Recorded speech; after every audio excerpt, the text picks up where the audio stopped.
Jai. Gandhi il disait que on peut ouvrir la guitare n'importe où et trouver réconfort. C'est vrai parce que je voulais parler du véritable bonheur aujourd'hui. J'avais un verset en tête, mais j'ai ouvert le livre et j'ai trouvé un verset qui est encore meilleur sur le sujet. C'est là qu'on voit qu'on est guidé dans la vie. Ok, merci. C'est bonheur philosophique, satisfaction complète. Ok. Et là, t'as un petit truc explicatif. Ok, d'accord. Merci. J'ai demandé qu'on cherche la définition du bonheur dans le dictionnaire et je vais vous le partager aussi. On va voir si nous expérimentons réellement le bonheur dans notre vie. Mais avant, vous pouvez joindre vos mains. Nous allons réciter ce mantra qui est une invocation au divin pour préparer notre conscience et notre cœur à recevoir ces enseignements. Ça va comme suit. Vous pouvez répéter après moi. Om Namo Bhagavate Vasudevaya.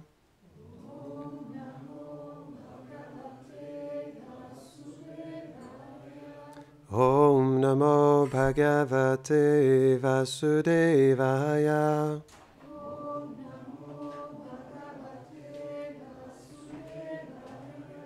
Om Namo Bhagavate Vasudevaya.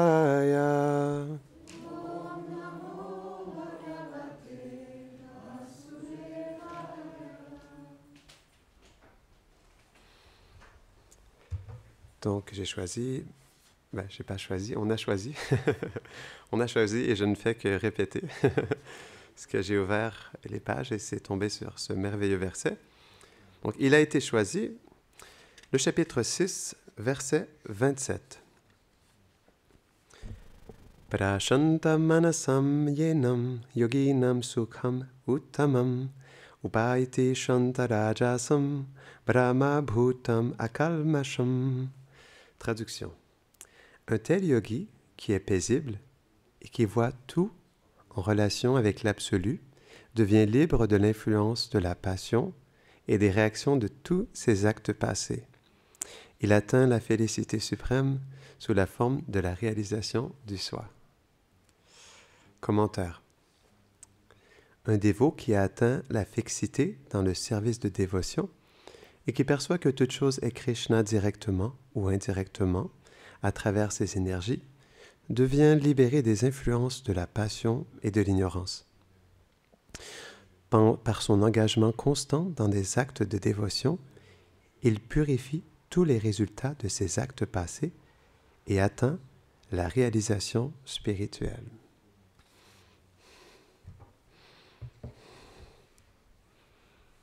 Om Agyanatimirandasya Gyanam Jarashadakaya Chakshurun Meditam Jena Tasmai Shri Gurave Namaha Shri Chaitanya Mano Bishtam Stapitam Jena Bhutale Swayam Rupa Kadamayam Dadati Svapadantikam He Krishna Karuna Sindhu Dina Bhando Jagatpate Gopisha Gopika Kantha Radha Kanta Namostute Tapta Kanchana Gaurangi Radhe Brindavaneshwari Vrishabhanu Sute Devi Pranamami Hare Priye Vanchakalpatarubhyashta Kripa Sindhubhya Hivacha Patitanam Pavanebhyo Vaishnavebhyo Namo Namaha Jaya Shri Krishna Chaitanya Prabhu Nityananda Shri Advaita Gadadhara Shivasadi Gaura Bhakta Vrinda Hare Krishna Krishna Krishna Hare Hare Hare Rama Rama Rama Hare Hare Namam Vishnu Padaya Krishna Prishtaya Bhutale Shrimate Bhaktivedanta Swaminiti namine, namaste sarasvate deve, Gauravani pracharine, nirvishesha shunnavadi, pashtatade shatadine. On va relire le verset pour ne pas l'oublier. La répétition est importante. Un tel yogi qui est paisible et qui voit tout en relation avec l'absolu devient libre de l'influence de la passion et des réactions de tous ses actes passés. Il atteint la félicité suprême sous la forme de la réalisation du soi.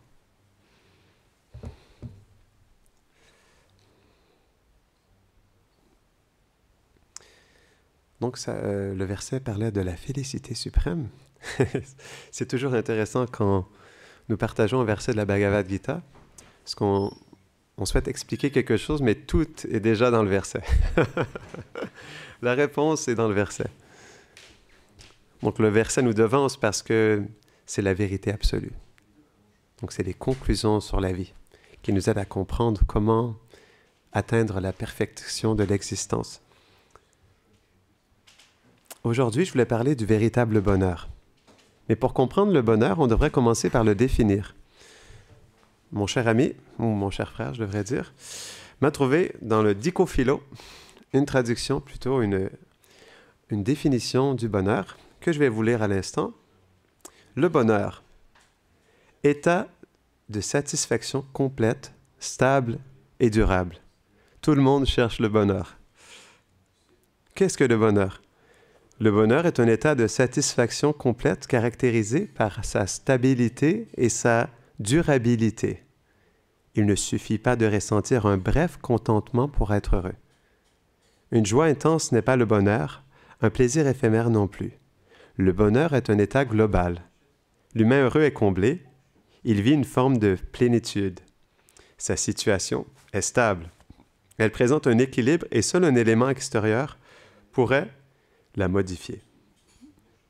En tant qu'optimum de la vie humaine, le bonheur est universellement recherché. On le présente souvent comme le but le plus élevé de l'existence. Celui que tout être humain cherche à atteindre, consciemment ou non. Donc ça, c'est la définition du bonheur. Alors, est-ce que nous pouvons dire que nous faisons l'expérience du bonheur? Est-ce que le bonheur dans notre vie est quelque chose de stable et durable? Est-ce que c'est quelque chose qui est toujours présent? Le bonheur semble élevé en réalité. On cherche tous le bonheur, mais est-ce qu'on fait réellement l'expérience du bonheur? Si le bonheur est quelque chose de stable et durable, est-ce qu'on peut dire que dans notre vie au quotidien, on fait réellement l'expérience du bonheur? Pas vraiment. On fait l'expérience du bonheur, mais c'est très éphémère. Nous étions aux Yeux d'Elsa, c'est une bouquinerie au Havre, et nous avons fait un atelier interactif sur le véritable bonheur. Et je posais cette question aux gens, qu'est-ce que le bonheur pour vous? Et il y a une étudiante en philosophie qui était présente, et elle a dit quelque chose de vraiment intéressant.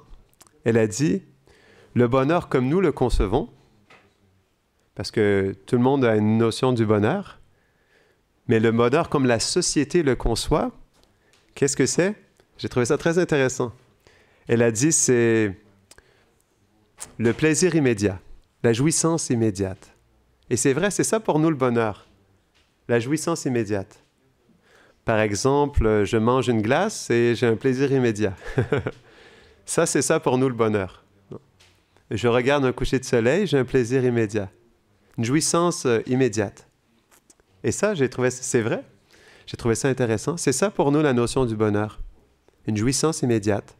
Quelque chose de direct tout de suite, qui est immédiat mais qui part rapidement aussi. Mais est-ce que c'est réellement le bonheur? C'est une jouissance immédiate mais qui est très fragile et qui part rapidement. Est-ce qu'on peut appeler ça le bonheur? Pas vraiment. Parce que le bonheur, comme l'explique le Dico-Philo, le bonheur est un état stable et durable.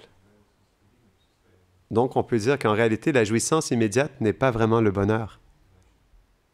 C'est une expérience de plaisir avec les sens, mais c'est très temporaire et c'est très fragile.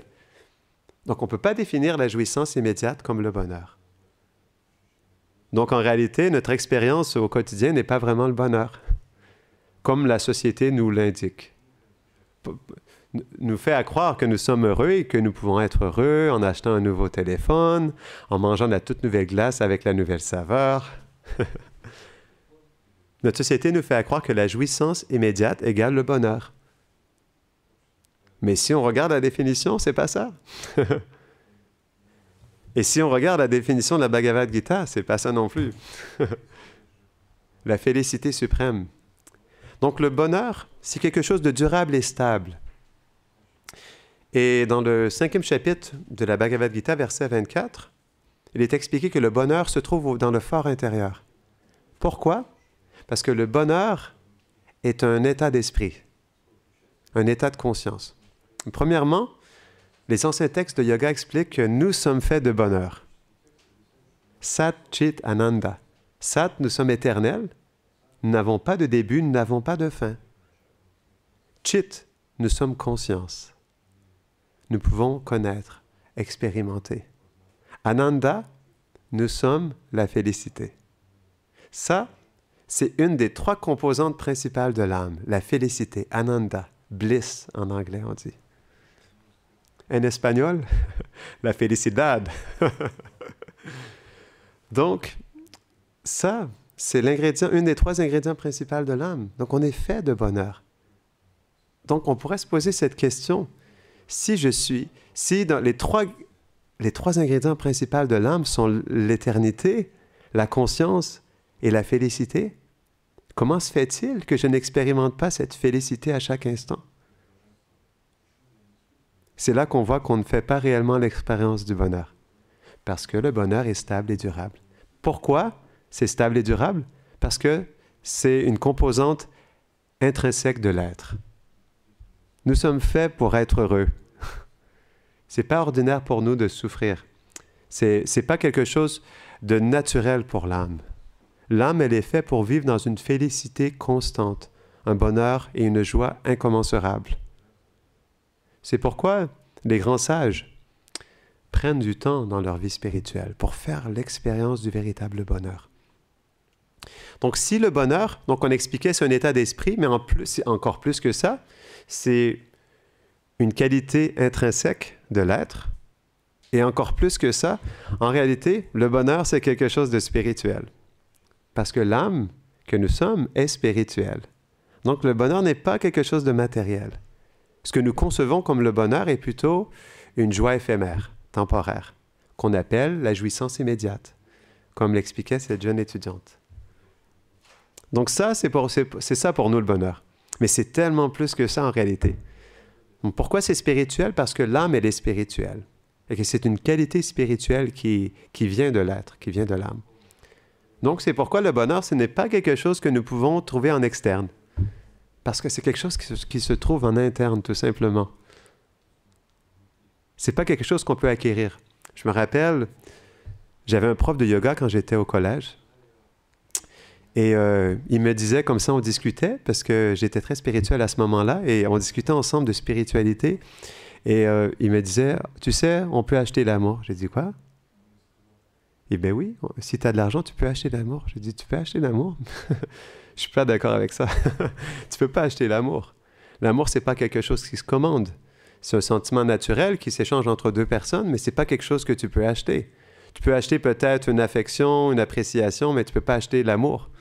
Et on peut pas acheter le bonheur non plus, parce que c'est un état naturel de l'être. Ça s'achète pas. C'est pas l'argent qui achète le bonheur. On n'est pas heureux avec l'argent. On est heureux parce qu'à l'intérieur de nous, on est dans une circonstance qui nous rend heureux. Mais ça vient de nous. C'est juste, ça reflète le bonheur qui est à l'intérieur de nous.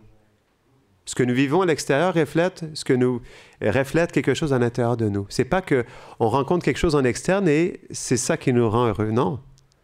La satisfaction, elle vient pas du fait de prendre ceci ou de manger cela. Non, elle vient du fait d'être soi-même. C'est ça la réalisation de soi. On comprend qu'on est fait d'éternité, de conscience et de félicité. On est fait pour être heureux naturellement. Et donc, qu'est-ce qui fait qu'on est malheureux? C'est parce qu'on est détaché de notre condition naturelle. On vit en externe, on vit trop en externe. Et à cause de ça, on est malheureux. C'est tout simplement ça. C'est juste ça en réalité. C'est parce qu'on a oublié cette vérité qui se trouve à l'intérieur de nous. Il y a un grand sage, je ne l'oublierai jamais celle-là. Il a dit, nous avons un paradis portable à l'intérieur de nous. Un paradis portable, quand j'ai entendu ça la première fois, je me suis dit, waouh, c'est quand même spécial. J'ai un paradis portable à l'intérieur de moi. C'est quand même vachement spécial. Donc, en réalité, tout se trouve à l'intérieur de nous. Et c'est ça qui est dommage. C'est notre société, notre éducation occidentale qui nous pousse à penser de la sorte qu'on peut trouver notre bonheur dans les choses externes. Mais ce n'est pas la réalité. Pourquoi? On peut voir. Parce que le bonheur est stable et durable. Et les choses externes nous donnent une joie éphémère, temporaire. Donc, les choses externes ne nous apportent pas un bonheur constant. C'est pourquoi ce n'est pas à travers ces choses qu'on va obtenir le bonheur, mais c'est à travers la méditation, le voyage intérieur, l'introspection, le retour à soi. C'est ça qui va nous donner la vraie joie de vivre, le véritable bonheur. Ça se trouve à l'intérieur de nous, comme l'explique Krishna dans la Bhagavad Gita. Le yogi qui conçoit qu'il est une âme spirituelle cherche le bonheur en son fort intérieur. Parce qu'il est conscient que tout se trouve à l'intérieur de lui. C'est ça la clé du bonheur. C'est ça le secret du bonheur. Ça se trouve à l'intérieur de nous, parce que nous sommes faits de cette substance spirituelle. Donc c'est naturel pour nous d'être dans un bonheur constant. C'est pourquoi si nous voulons être heureux, nous devons faire ce voyage intérieur. Nous devons prendre le temps d'aller à l'intérieur de nous-mêmes et de connecter à notre vérité. Parce que tout est là. On manque de rien. Et c'est vrai, quand on s'absorbe de plus en plus dans une vie intérieure, on réalise que tout se trouve à l'intérieur de nous. On n'a pas besoin de chercher ailleurs. Tout est là. Constamment, à chaque instant. On ne perd pas. On est une âme spirituelle. Éternité. Sat. Ça, c'est notre sécurité. Nous sommes éternels, ça veut dire quoi? Que nous gardons éternellement nos qualités. Éternellement, nous sommes une âme spirituelle. Éternellement, nous sommes conscients et nous sommes remplis de félicité. C'est ça l'éternité. C'est la première qualité. Donc, éternellement, nous sommes faits pour goûter un bonheur constant. Et ça, c'est de l'espoir. Ça, c'est le véritable bonheur. Donc, si nous sommes malheureux, tout simplement, c'est parce que nous ne faisons pas assez cette recherche intérieure. Parce que tout est là. On manque de rien. Mais pourquoi on sent qu'on a un manque? C'est parce que naturellement, quand on se projette en externe avec quelque chose qui est temporaire et limité, c'est sûr qu'on va sentir un manque. C'est sûr qu'on va être découragé et frustré. Parce qu'on fait face à un mur. On fait face à une limite. Parce que l'externe ne peut pas nous permettre de vivre cet ananda, cette félicité suprême. C'est pas possible. Parce que tout simplement, cette félicité, elle n'est pas présente dans ces choses externes. On expliquait que cette félicité, elle est spirituelle parce que c'est une qualité intrinsèque de l'être. Donc c'est pourquoi c'est normal qu'on soit frustré, c'est normal qu'on soit découragé, c'est normal qu'on soit déprimé. Parce que tout simplement, nous n'avons pas pris le temps de faire ce voyage intérieur. Et ça prend du temps, mais ça prend aussi une détermination, ça prend une patience, un enthousiasme. Et ça, à tous les jours. On ne doit jamais se décourager. Parce que on est fait de ça. Et c'est juste une question de temps qu'on se reconnecte pleinement à cette vérité qui se trouve à l'intérieur de nous. C'est juste le temps qui nous sépare de ce bonheur incommensurable. Rien d'autre, en réalité. Lorsque nous marchons sincèrement sur ce chemin spirituel, il n'y a rien qui nous empêche. C'est nous-mêmes qui nous empêchons parce que nous pensons que nous devons trouver quelque chose à l'extérieur. Et c'est ce qui fait qu'on est naturellement frustré parce que toute notre vie, on va chercher des choses à l'extérieur, à travers notre famille, notre travail, à travers l'environnement, tandis que tout ce qu'on cherche est déjà là à l'intérieur de nous. Et c'est pourquoi il y a une frustration, c'est normal. C'est pourquoi il y a un découragement. Parce qu'on ne peut tout simplement pas être heureux avec ces choses externes. C'est pas possible. On peut seulement être heureux dans le spirituel, parce que nous sommes spirituels. C'est une mathématique logique et simple. Âme spirituelle égale bonheur incommensurable. Ça, c'est le calcul mathématique spirituel. Donc, âme spirituelle qui se connecte à ces vérités peut faire l'expérience d'un bonheur incommensurable. C'est aussi simple que ça.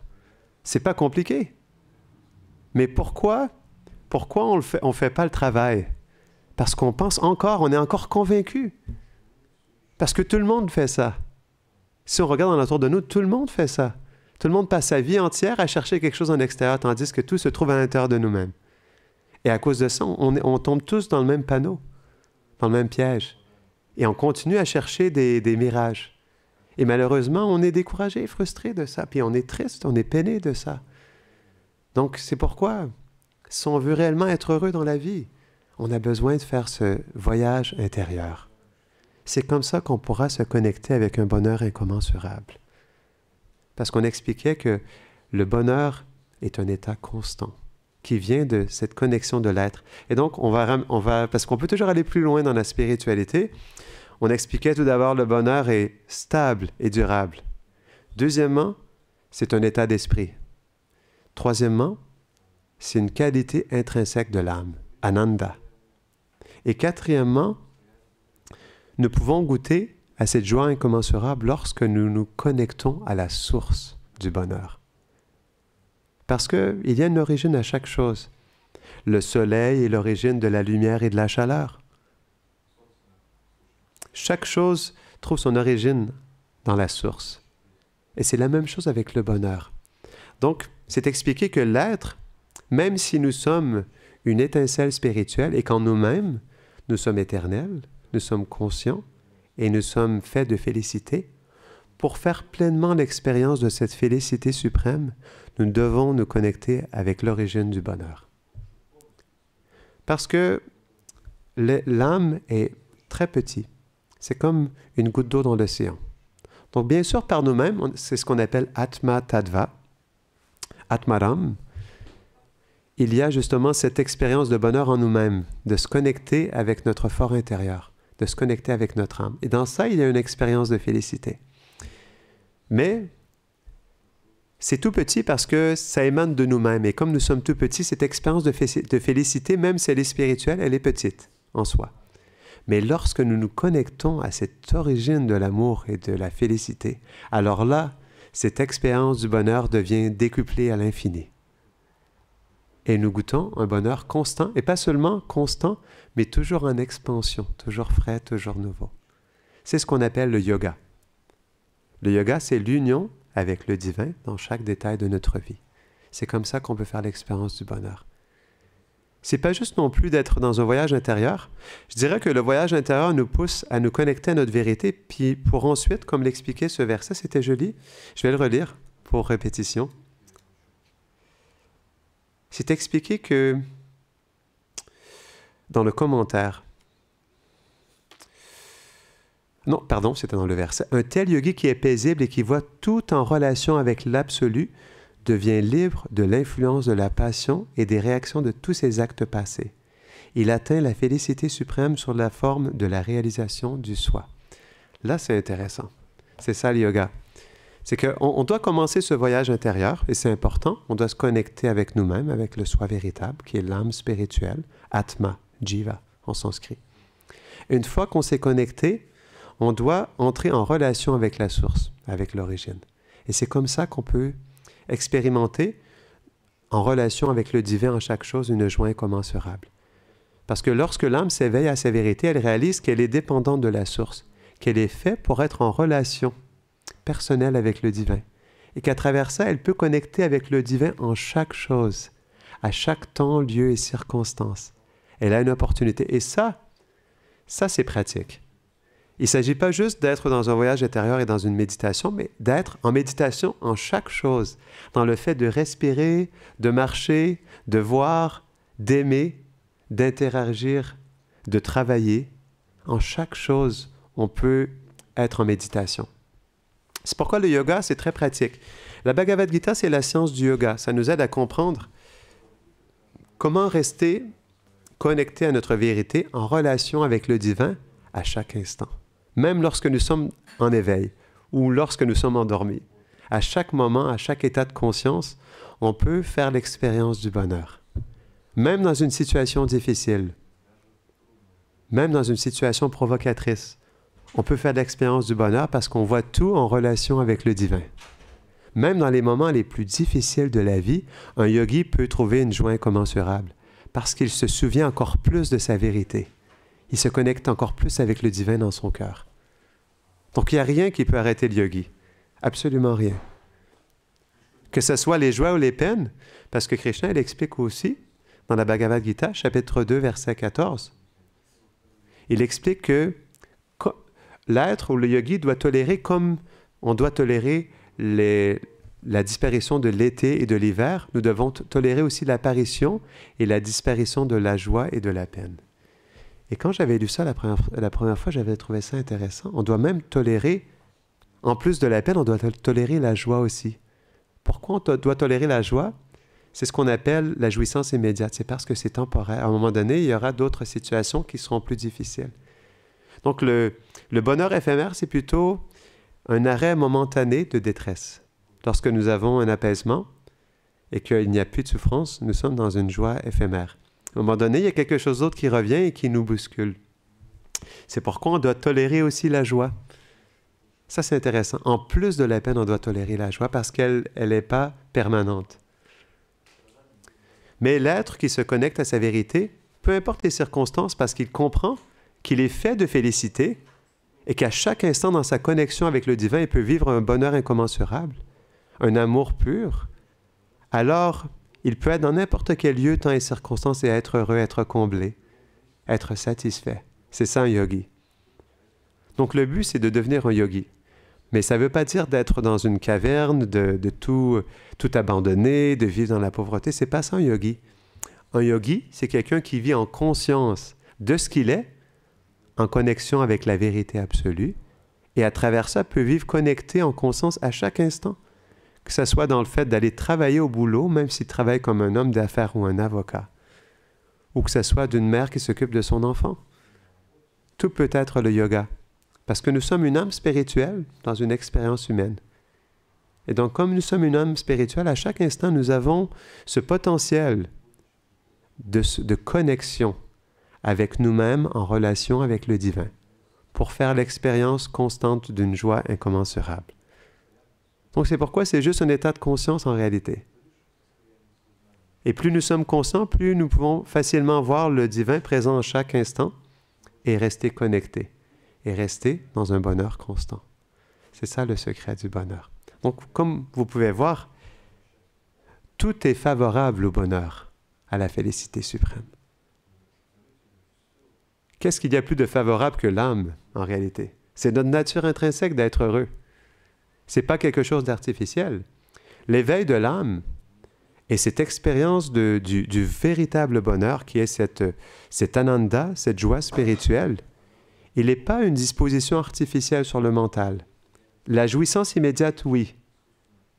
Mais le réel bonheur, ce n'est pas une disposition artificielle, c'est une disposition naturelle de l'être. Donc, il n'y a rien de plus naturel que ça. C'est pourquoi, en réalité, pourquoi pour nous, c'est devenu tellement lointain ou impossible, c'est parce que tout simplement, nous nous sommes trop déconnectés à nous-mêmes. Et à cause de ça, ça semble quelque chose d'étranger et même farfelu lorsqu'on y pense. Ce bonheur spirituel. Mais c'est la chose la plus naturelle pour nous. Il n'y a rien de plus naturel. Mais c'est ce conditionnement, ce corps qui nous recouvre, qui nous pousse à penser le contraire. Donc la vie spirituelle, le yoga, cherche tout simplement à nous reconnecter à ce que nous sommes déjà faits pour être dans l'éternité. C'est aussi simple que ça. C'est la redécouverte de notre réelle existence. Et dans ça, il y a beaucoup d'espoir.